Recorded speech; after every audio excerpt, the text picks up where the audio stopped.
Um, can I be heard? Am I muted can I be heard? We can hear you. Okay. Elliot Kahan, thank you very much for arranging this great event for us and especially for giving me personally the honor of introducing Rabbi Cooper. I deeply appreciate it. Rabbi Cooper will be speaking about a very important and timely topic, combating anti-Semitism in an age of pandemic and Black Lives Matter. And we're all very privileged to have Rabbi Cooper take time out of his busy schedule to address the friends and supporters of Yeshivat Elon Moreh. Rabbi Cooper will answer your questions at the end of his remarks. And if you have a question for Rabbi Cooper, please submit it via the chat, which you can open on your screen. It's the column, it'll show up, pop up as a column on the right of the screen if you just click on chat on the bottom of the screen. I just say that for all of you who may be as technologically challenged as I am. So let me turn to Rabbi Cooper's bio. I have to say that anytime I read a bio like this,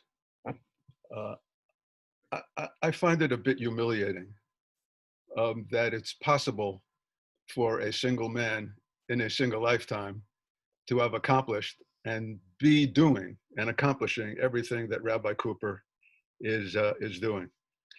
Elliot and I spent a little bit of time abbreviating the full bio in the interest of time, but even this gives you an idea of the scope and breadth of the wonderful work that Rabbi Cooper does.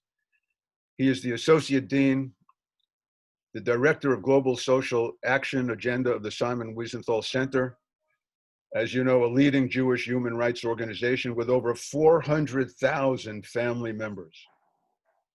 In 1977, Rabbi Cooper came to Los Angeles to join Rabbi Marvin Heyer in founding the Simon Wiesenthal Center. Rabbi Cooper had the remarkable opportunity to know and work with Simon Wiesenthal of blessed memory for nearly 30 years. Rabbi Cooper regularly meets with world leaders, including Pope Benedict XVI, with presidents, with foreign ministers, and many others, to defend the rights and safety of the Jewish people, to combat terrorism, to promote integrity, to promote intergroup relations. For 4 decades, Rabbi Cooper has overseen the Wiesenthal Center's international social action agenda, working against worldwide anti-Semitism and extremist groups, against Nazi crimes, promoting interfaith relations, and thwarting the anti-Israel divestment campaign, and promoting tolerance education. He is widely recognized as a pioneer and international authority on issues related to digital hate and the internet. Rabbi Cooper's editorials appear in the New York Times, the Washington Post, the Los Angeles Times, the Miami Herald, USA Today, the Chicago Tribune, the Canadian Globe and Mail, the National Post, Le Monde, the Japan Times, the Straits Times, and Midstream Magazine, to mention a few. He supervises the center's digital terrorism and hate project and engineered the center's entry into the digital age and created the innovative AskMusa.com, a multilingual website designed to familiarize Muslims around the world with the values of the Jewish people, our history, and our faith. Rabbi Cooper supervised the research and production of the Interactive Learning Center on the Holocaust and World War II for the center's renowned Museum of Tolerance, which has been used by over 4 million visitors. Rabbi Cooper has produced exhibitions ranging from Simon Wiesenthal to Jackie Robinson, a hero of mine, by the way. I saw him play at Ebbets Field. He has written the World Book Encyclopedia's entry on Raoul Wallenberg and edited 2 major works on this Holocaust hero. Newsweek, Daily Beast lists Rabbi Cooper together with Rabbi Heyer as number 8 among the 50 most influential rabbis in the United States. And this year, Newsmax named Rabbi Cooper one of America's top 10 religious figures. Needless to say, Rabbi Cooper, We are honored to have you as our guest speaker for the next 45 minutes. Thank you. Thank you, Roger. And if anyone has any further questions about my bio, they can ask my 94-year-old mother in Flatbush. She'll know all about it since apparently she wrote both versions. I also want to thank Elliot Kahan from the Yeshiva Elomora. I see my friend Ephraim. I'm also a supporter of the Yeshiva. I think when we talk about the front lines, so sometimes you have front lines, people on the front lines of issues. Sometimes you have people physically on the front lines in defense of the Jewish people. And how amazing is it that you have a yeshiva that's on the front lines of both physically and spiritually, for Klal Yisrael. And I hope that as I start bringing some more visitors from the Gulf and elsewhere in the Muslim world, Yirtzeh Hashem, God gives us the strength. Don't be surprised if I drop by one day with a couple of friends from Kuwait. Pretty much anything these days could happen. Actually, Roger, you mentioned in my absurd bio about a website called askmusa.com. It's really one of the failures of our institution, not because of its content, but because for a number of years, we couldn't get anyone in the Arab or Muslim world to actually review the site, even talk about it negatively, let's say on social media. I did have one interview with Al Arabiya one time, and at the end of the 45 minutes, we went through it, and there was a camera crew, everything was going great. So the reporter says, okay, Rabbi, we're here towards the end of the conversation. Now, please tell me the real reason you created this website. What's the real reason here? Are you trying to convert Muslims to Judaism? Are you an agent, of the Zionist regime? So it turns out she had her journalist degrees from a university not far from the yeshiva on the West Bank, and also a master's from the Columbia School of Journalism. But the deeply embedded, I wouldn't say so far in terms of hatred, but the suspicion that a Jewish neighbor would just reach out to do something positive for its own sake was beyond her comprehension, even though she had spent a long time in New York City and was representing an important outlet in Washington, D.C. And that, I think, is a context. Before I get to the bad news, is let's spend a few minutes about some good news, and that is this Tuesday, Yirtzeh Hashem, there will be signing ceremonies in Washington. One, I believe, will be a peace treaty between the United Arab Emirates, Israel, of course, the Shadchan, President Trump, will be there to give it to the Teudat Hasher, to give it its stamp of approval. But also, there will be an announcement of steps towards normalization between Bahrain and Israel. And while Rabbi Heyer and myself have met with the ruler in the United Arab Emirates, we have a good friend in Mohammed Alabar, the man who built the world's tallest building, who's worked very hard also to tear down those suspicions and those stereotypes. We know a little bit more intensely the situation in Bahrain. Just for those people who are watching, if you don't know where Bahrain is, you're in good company. Till 3.5 years ago, I didn't know either. But it is very interesting. It's a small little country of less than 2 million people with a large expat population, but it's located strategically between two giants. Saudi Arabia, on the one hand, which is, there's an 18-mile causeway connecting it to Bahrain. So Bahrain relies on Saudi Arabia as the main place where it gets its food, etc. from. And right across the Gulf, or the Mifrats, I think as you call it in Hebrew, is Iran. Iran considers Bahrain to be a part of Iran. and if it could, it would take it over tomorrow. In the midst of that, back in February of 2017, shortly after the election of President Trump, I was scheduled to made my way to Bahrain, not because of its strategic value.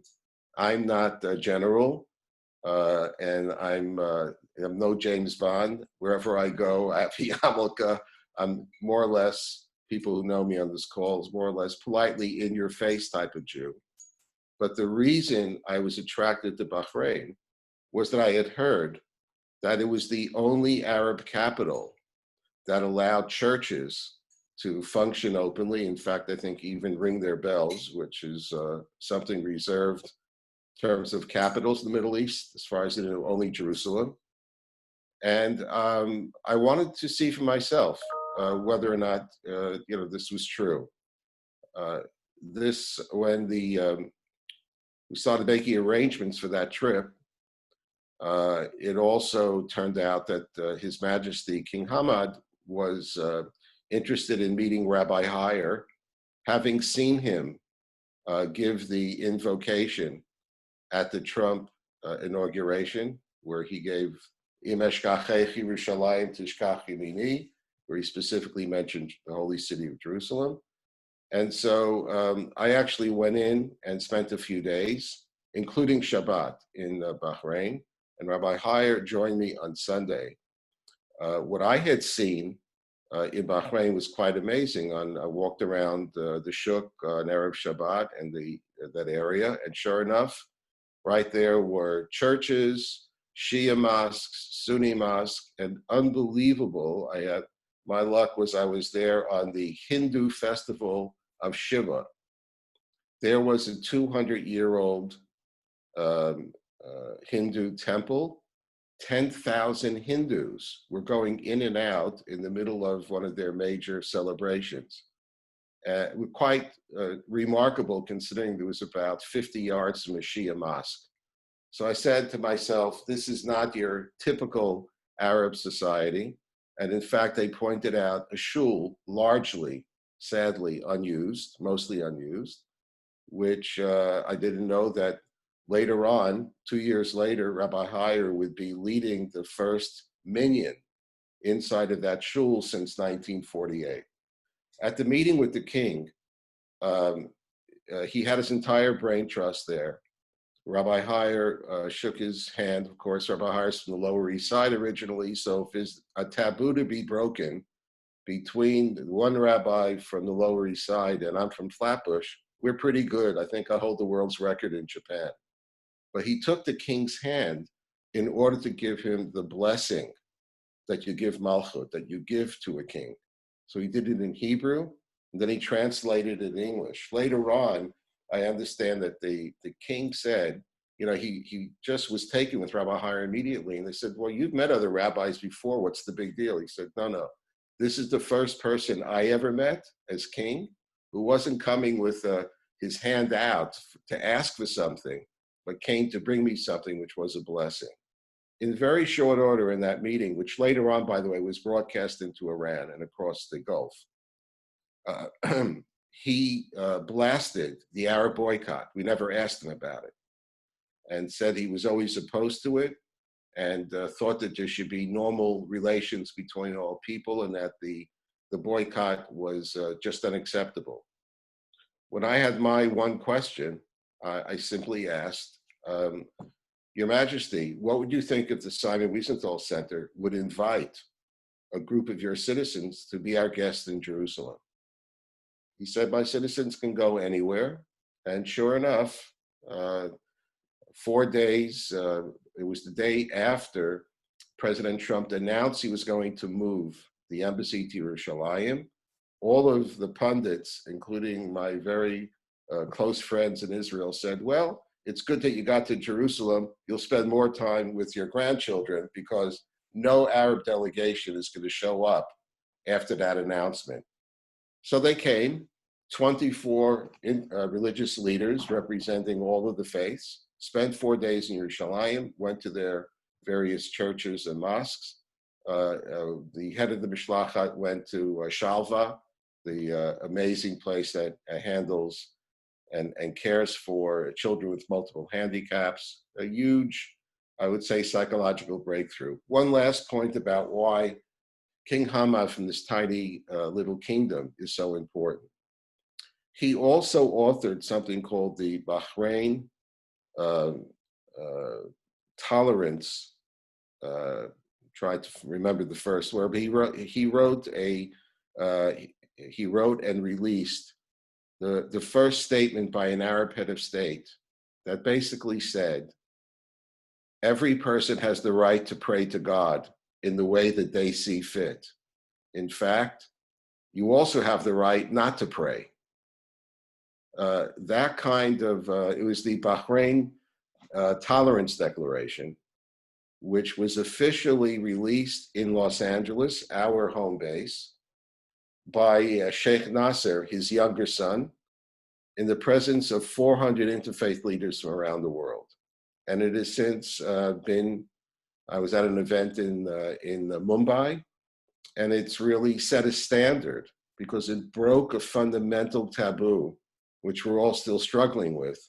And that is that those who are using the Islamic faith as a theological basis for violence and terrorism against anyone who opposes their worldview, no one in Israel needs to have a picture drawn about what that means. So in short order, he normalized human contact between his people, Israelis and Jews. He made a global breakthrough in terms of religious tolerance. Many of the other things written by academics or at these official events, you need Rashi and Tosfot to figure out what's being said.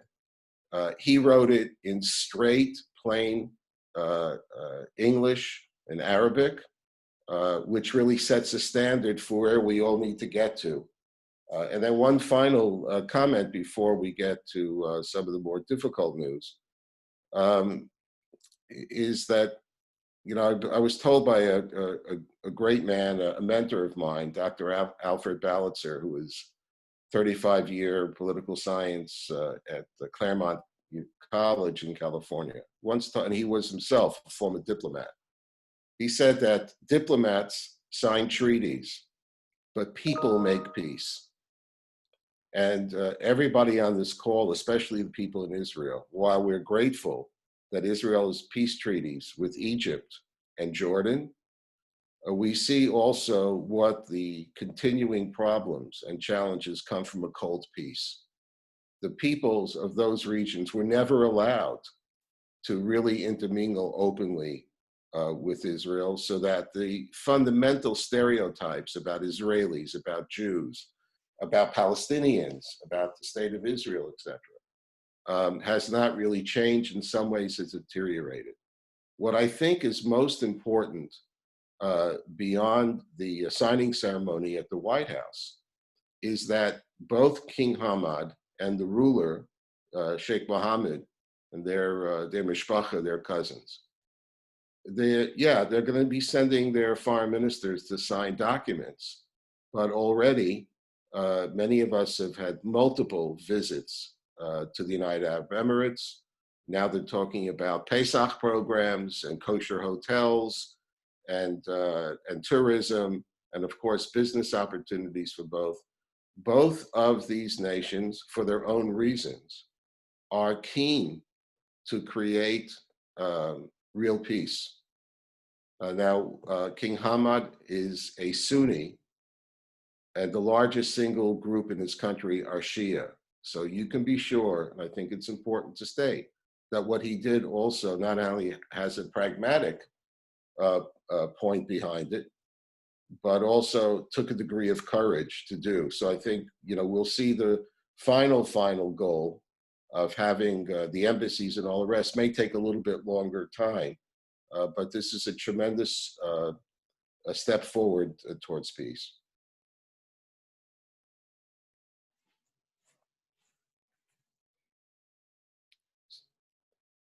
So let me shift now to maybe some more sobering news on the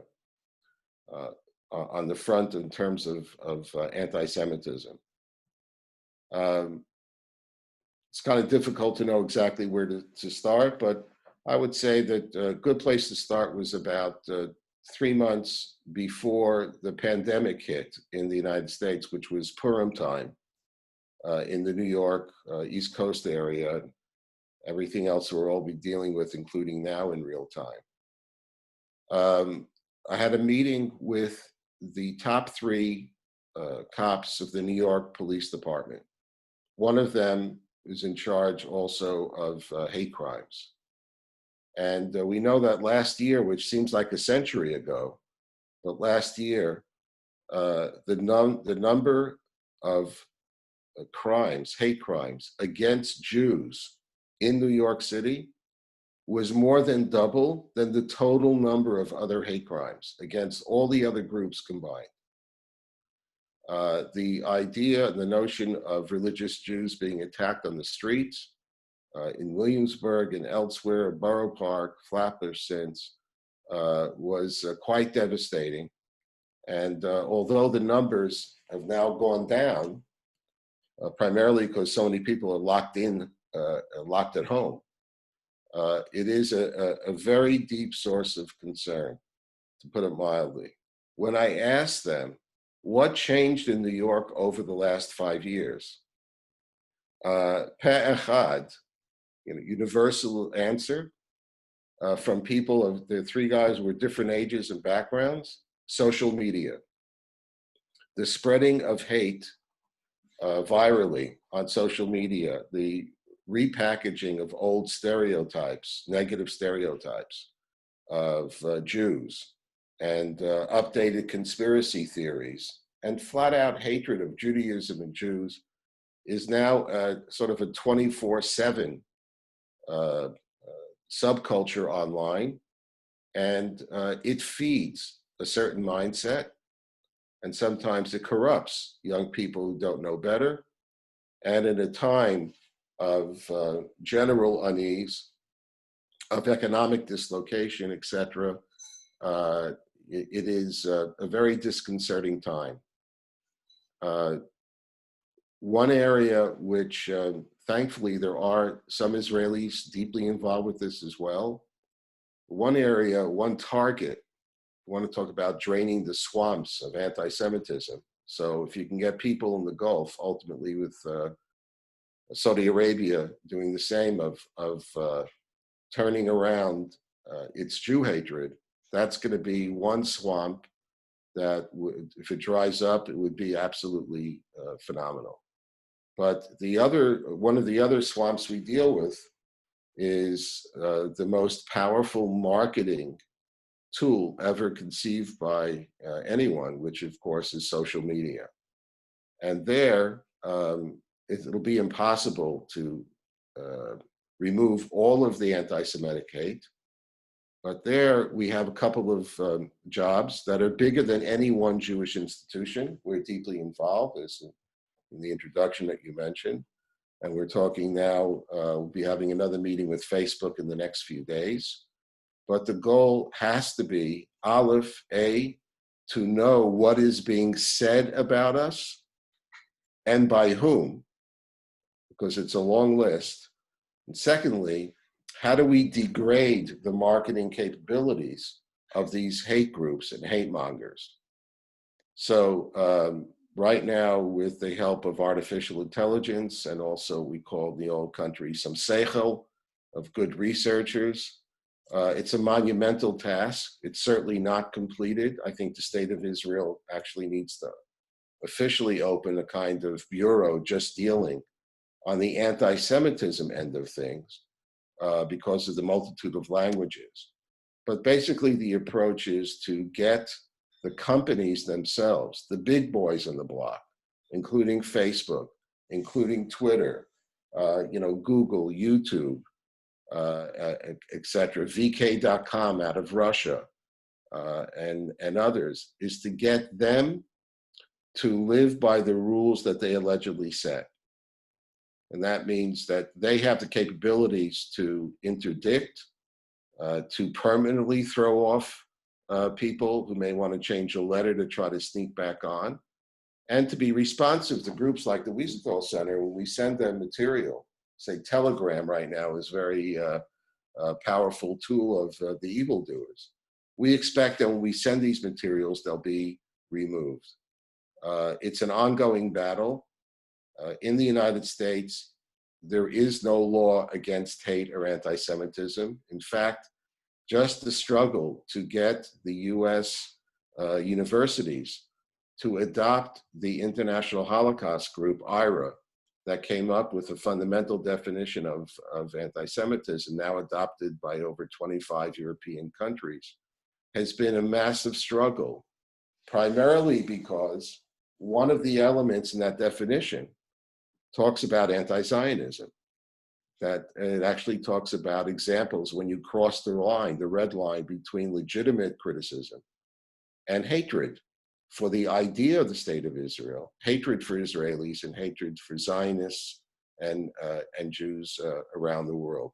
It's a fierce battle because a lot of the academics and certainly the so-called student groups, the Muslim and Arab student groups, are fighting such an adoption because it would crimp their style somewhat. So you see that the power of social media and the deliverability of the hatred unencumbered online has been a very effective way in order to create and push those hatreds and to sustain them, and God forbid, to instill a fervor that will lead to action, as what happened in Pittsburgh, where the shooter was actually on social media before he went to the shul to murder 11 Jews, and as well as in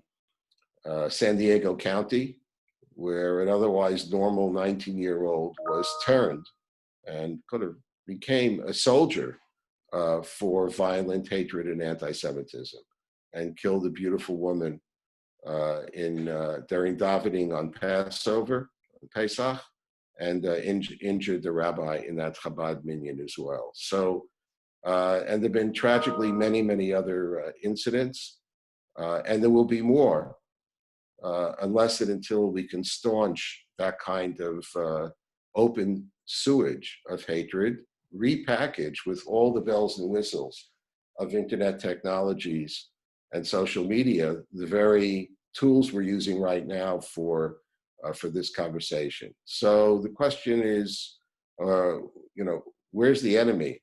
Just to quickly list the sources of hatred. Well, for one thing, we still have Nazis, neo-Nazis, the extreme far right, that we have Holocaust deniers. So you take that particular group,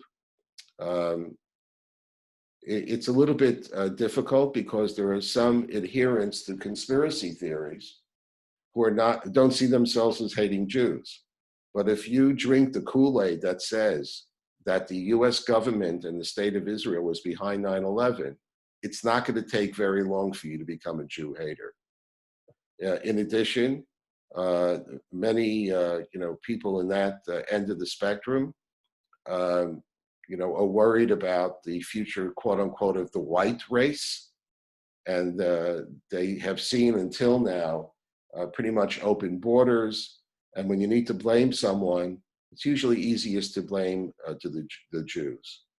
At the other end of the spectrum, you have the Linda Sarsours of the world. You have progressives, many of them in leadership positions, and who've decided that the price of admission into the movement is, as she basically said, you're either a Zionist or a human rights activist. You can't have it both ways. And if you're a Jew and you want to participate, then you have to park or get rid of that part of your identity. To the credit of many Jewish leaders or leaders of the movement who were Jews, they didn't take kindly to that.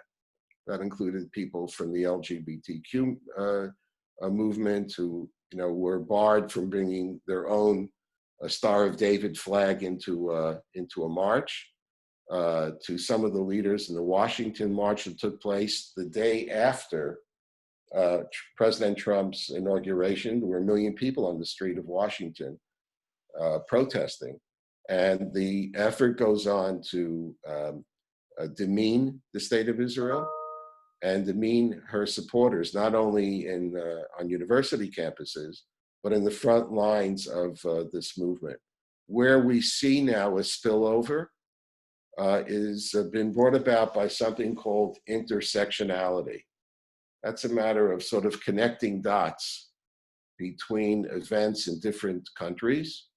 You know, a lot of our work here at the Wiesenthal Center is to try to figure out, first of all, if dots are real, and secondly, can they be connected? And third of all, what do you do as a result of that connectivity?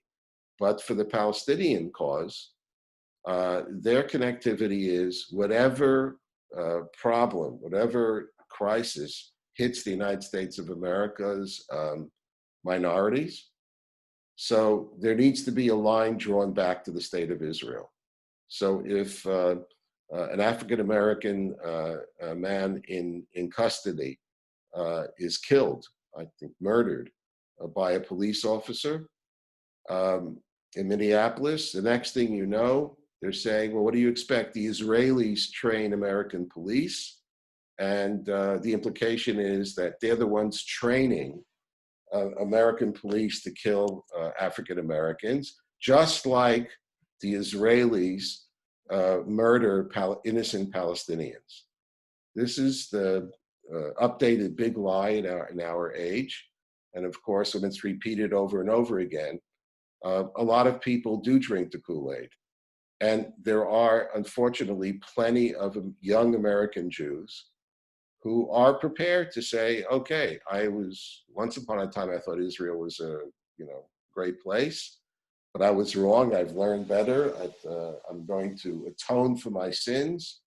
And they will be useful idiots in the Palestinian drive against Israel. And of course, now they're also members of Congress who are openly anti-Israel. So this is certainly a disconcerting development, one in which we will not be able to succeed unless we were able to get new allies to join in this battle, really battle for truth and the battle for our own integrity and self-respect. It's not clear that that's a battle that we're ready to fully take on yet, or whether we'll succeed in the Galut with it. This is an issue of deeply concern. So on top of all of those tsaras, you won't be surprised, from the civilization that gave us the blood libel, going back to the medieval times of blaming Jews for murdering Christian children to bake matzah with, the updated blood libel, used by a variety of sources, including Farrakonites, is that either Jews were involved in creating the virus, and if they didn't, then if you get it, you should go and spread it in a synagogue. And for sure, those clever Israelis are involved because they're already hard at work at making a vaccine that, if it works, will make them billions of dollars. So whenever you can demonize Jews or Israelis, you will hear and see this kind of stuff find its way online, and whatever sticks, whatever lie sticks, they will continue to promote it. By the way, along the way here with the coronavirus is that there's another group that has been more intensely attacked, and that's Asian Americans. Because the virus came from China, Chinese Americans and Asian Americans were targeted, sometimes violently, across the United States. We spoke out against it, and just we know exactly how they feel, considering that somewhere north of 17% of our physicians and healthcare workers are themselves Asian Americans. So we see that when you talk about hatred, logic is not always the motivating factor. And you can't necessarily, something that Winston Churchill said 100 years ago is so much more true today. He said that a lie can travel halfway around the world before the truth gets its pants on. Well, that was 100 years before the internet and social media, and that summarizes the challenge that's before us. And then notice that the far left threat also sort of spills over to the Islamists. ISIS is still threatening and still calling upon the murder of Jews on social media. And we might say, well, thank God they've been wiped out in Syria and Iraq, but their ideology is still there, and there are new generations of adherents to be turned on. So you have those calling openly for the genocide against the Jewish people, and the most threatening of all is also, by the way, he deserves Schadchengeld. He really helped arrange the marriage between the UAE and Bahrain and Israel. I'm talking about, of course, the Ayatollah Khamenei, who is the head of Iran and who has threatened all of his neighbors and actually forced our Arab cousins in the Gulf and the Jewish state of Israel into an embrace that who knows how much longer it would have taken without his threats. But he also he and his people utilize social media to pursue, first of all, he has said on Twitter that he supported a final solution against Israel. He used that term. And Holocaust denial is state policy of the government of Iran. Their cultural ministries, their media outlets, and of course, the denial of the Shoah is very attractive to a thuggish regime like that because, first of all, they know it hurts every single Jew. It hurts the victims, the survivors, their children. But on a deeper level, it's signaling to the world that the Jews are liars. There never was a Shoah. They're only interested in money. They made up the number of 6 million, et cetera, et cetera. And it suits them just fine to continue to pursue it. One of the key points that we've already brought up, and if we do get around to meeting with Twitter, is the ludicrous situation we have now, in that many of the social media giants are deeply involved in looking what the latest statement is out of the President of the United States, or out of someone who has a particular view, a medical doctor, a particular view about COVID-19. And they'll sometimes tag it or remove it because they're not sure of the veracity of a statement.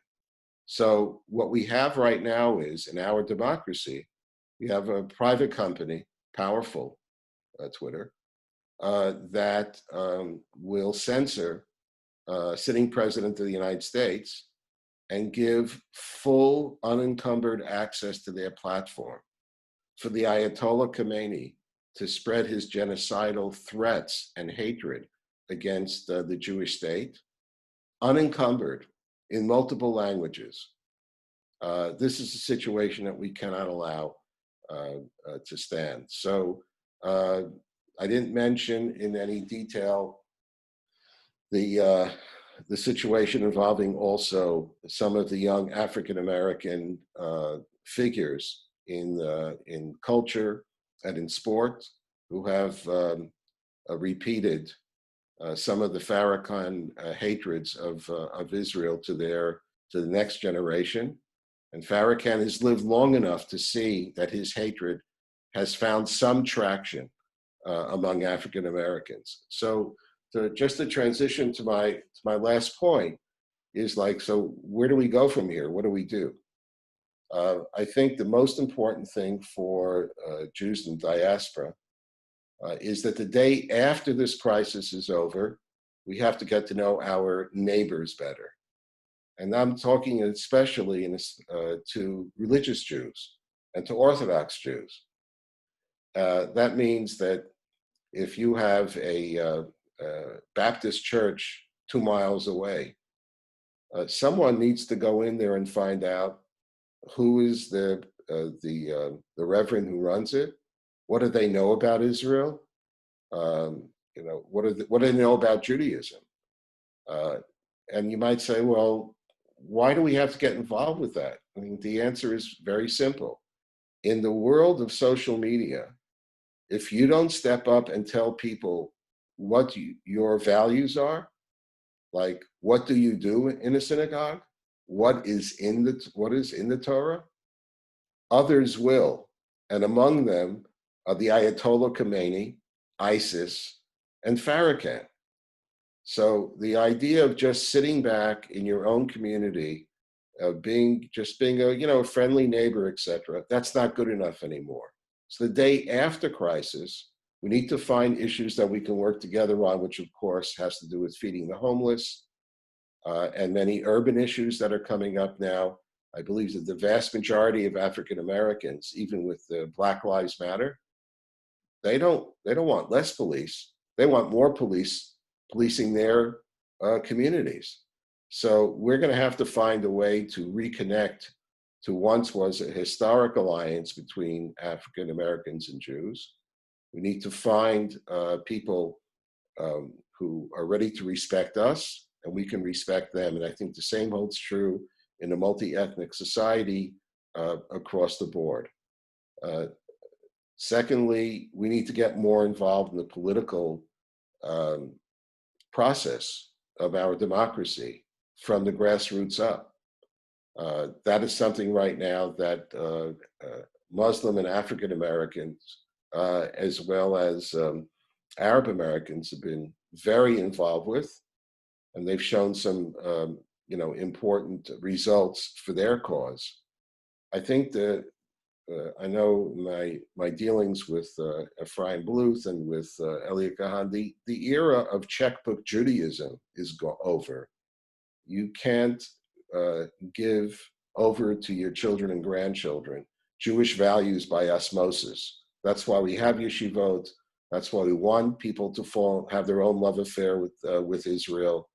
And the same holds true with the American political system. You cannot just write a check to a political candidate and to AIPAC, which is a very important organization, and assume all will be well. Especially those who are involved with the Democratic Party. It's a very difficult time because the progressive left-wing part of the party, in large measure, is not sympathetic at all to Israel. And it would be very bad for us to be heading to a situation where only one party would be supportive of Israel, and be very, very bad if anti-Semitism became a political tool rather than a basis for bipartisan action on the part of the different political parties. There's no shortcut to assure that those goals. That's going to be hard work. It means the next generation of leaders in Klal Yisrael, many of them who will be Torah Jews, have to step up, have to make sure that they're given the equipment and the vocabulary to move forward. So, we look forward to the new year. First and foremost, we need to have good health across the board. Secondly, we have to roll up our sleeves and become more active. That also means that Jewish communities until now have sort of left the outreach to the non-Jewish world to reform, conservative, secular. They're all doing important work in that arena. But considering also the demographics of the American Jewish community going forward, we must have also action and activity and leadership from among what's usually called the frum world. My final comment is just one thing about that many diaspora Jews don't like to hear, but this is just my personal view. Number one, the future of the Jewish people, the real action, the proactive and positive blossoming of the Jewish people spiritually and in every way is underway right now, very powerfully, where it should be, in the land of Israel. That is the future of the Jewish people. In the meantime, you still have significant millions of Jews living in the diaspora. They play an important role in lobbying for the well-being and the security of the state of Israel. We need to work, together on that basis, and also to understand that now that Israel is also the largest single Jewish community in the world, that's where the main action is going to be. It doesn't denigrate those of us who are in Galut, but it puts a new perspective on a miracle that continues to unfold before our eyes. And there is no greater miracle when you ask, and I travel the world, when you meet people around the world, their first question is, could you explain to us how your people survived for 2,000 years without a land, without an army, without a language, without the internet? How did you manage? And in terms of what's going on right now, whether it's Korea or Japan or China or India, how do we get a piece of the action? That's a long way from 1968 when I was in a yeshiva bacher in Itra Yeshiva, and we were still using asimonim and Eged buses to get around. In the span of a lifetime, to see what's just blossoming before our eyes, and maybe to end on a very positive note. The truth of the matter is that the vast majority, we're talking about billions of people, don't get up in the morning with Jew on the brain. Oy vey, what did Israel do now? Or what are the Jews going to do next? They don't hate Jews.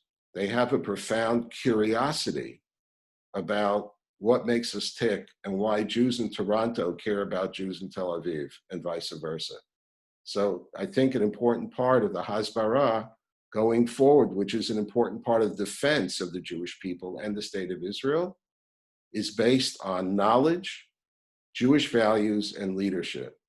And having visited the yeshiva in Alon Moreh a couple of times, usually in the dead of night, which is another conversation, that when we talk about Ki Mitzion Tetzei Torah, in its broadest sense, I think that's what the next generation is prepared to do. The only reason why any of us in America count in the political scheme of things here is because of the strong state of Israel. The only reason there are countries signing peace treaties is because there's a strong state of Israel. You can only use the term strong if you're a Torah Jew. That means, thank God, having the amazing IDF and the intelligence and the Mishtara and everybody else in between, bickering all the time, but we're all one family. That's strength. Values in the 21st century is strength. That's why values are under attack so fiercely now here in the United States, trying to tear it down. I just hope and feel assured that going forward, that Israelis don't forget that a significant part of their power emanates from the spiritual connection that they have to their history, their God, and their land. And going forward with that, if that can continue to blossom, then I have to tell you, I'm not an intelligence officer, but I don't see any power out there that can defeat the Jewish people except ourselves.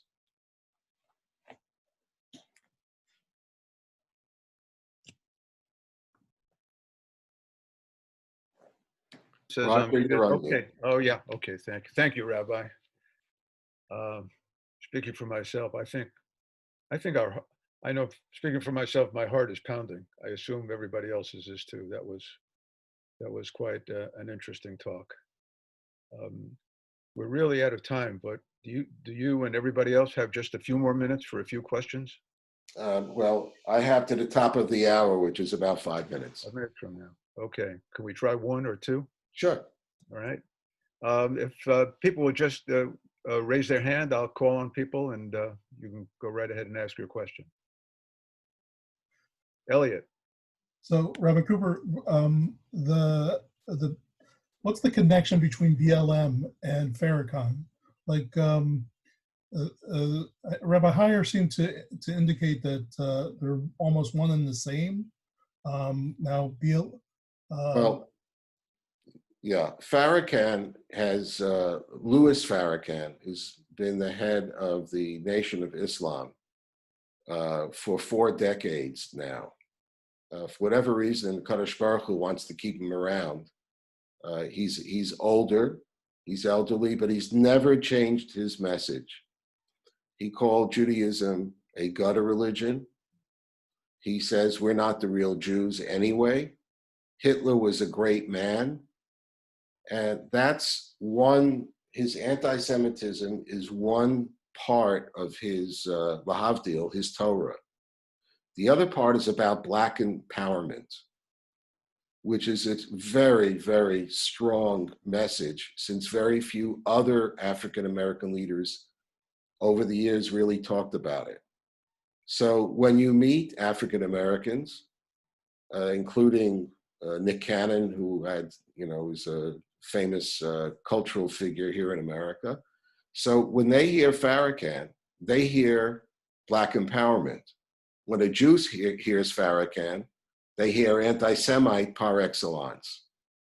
And that's a bridge that, at least in theory, can be bridged, but he's one of the greatest speakers, orators in recent American history. And African-American leaders, including the last president of the United States, flock to him, take pictures with him. There's been no real price to pay for his hatred. I'll give one exception, though. One of his quote-unquote accomplishments is he called a million-man Black Men's March on Washington. And the theme of it, he said, was going to be repentance. Some of us hoped, okay, maybe he'll repent from his anti-Semitism.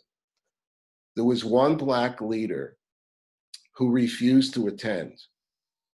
His name was Congressman John Lewis, who had just passed away, a great civil rights figure, heroic from the Selma March, etc. An amazing man who'd be sorely missed. He said publicly, I cannot join this march because it's led by someone who's an anti-Semite. I was one Black leader with the guts to stand up and tell the truth. And he paid, a price for it. The Black Lives Matter group is a Marxist group. It's anti-Israel. Obviously, it hates the police. And there are elements either directly or indirectly associated with that group that are also involved with the riots that continue to roil across the United States of America. Now, you also have the concept of Black Lives Matter. And this was, of course, remember, this is all happening during a lockdown. And the notion of, well, who's going to come out against the idea that Black Lives Matter? And I think that was a brilliant marketing ploy by whoever came up with the title. But I think now, a couple of months into this, people understand that Black Lives Matter is a group. And we've always said, we're ready to sit down with anyone who's ready to respect who I am. Well, among other things that I am is, I'm a Zionist. And if you can't respect that, I don't have to sit with you. That's one of the reasons why I emphasize so much that we need to do our own outreach. We should not assume what they're selling and peddling, which is that suddenly they emerge as the top leadership in the African-American community, considering that African-Americans are only a minority of the leadership of Black Lives Matter. It's complicated stuff. And of course, unfortunately, the anti-Semitism is a factor there. It won't go away. And in that mix, by the way, are pro-Palestinian groups playing it for all it's worth, building their own coalitions that are both anti-Israel and often anti-Semitic. So it's a wake-up call. I want to emphasize that what's really important is there needs to be a sea change in the way Jewish leadership, especially religious Jewish leadership, thinks. It is, you can't say, I'm going to leave it to Yenim, some other group, some other, etc. The changes and the defense of our people have to start from the ground up. And we need to find individuals and groups that we can have alliances with in order to defend Klal Yisrael. But I will say also that the terrible riots, the burning down of houses of worship, including 2 Chabad houses separated by 3,000 miles, has been a wake-up call to a lot of Jews, including secular Jews, and understanding that unless you're ready to simply give up your own identity and your own community's priorities, people who are on the left, the right, and the center of American Jewry themselves have to come together and show a degree of unity. Otherwise, we marginalize ourselves and the politicians won't pay any attention to us. That would be the biggest churban of all. If you become invisible in a democracy, as they say in the old country, oy vavoy, be real tsaras. Thank you, Rabbi. Our time is up. It's a little bit past the top of the hour, so I'm going to end this session by thanking you. This wasn't just a talk, it was an experience. We thank you for doing this for us. We thank you for being a blessing to our people. We thank you for being Rabbi Cooper. And thank you, Elliot Kahan, for bringing us Rabbi Cooper. This was a great experience. Thank you. Shana Tova. And Shana Tova to you. A healthy and happy New Year. And thank you again, everybody, for your continued friendship and support of Yeshivat Elon Moreh, especially during these challenging times. And if you haven't had a chance to help out this year, please feel free to be in touch with the great Elliot Kahan. Okay, thank you. Shana Tova. Thank you again, Rabbi.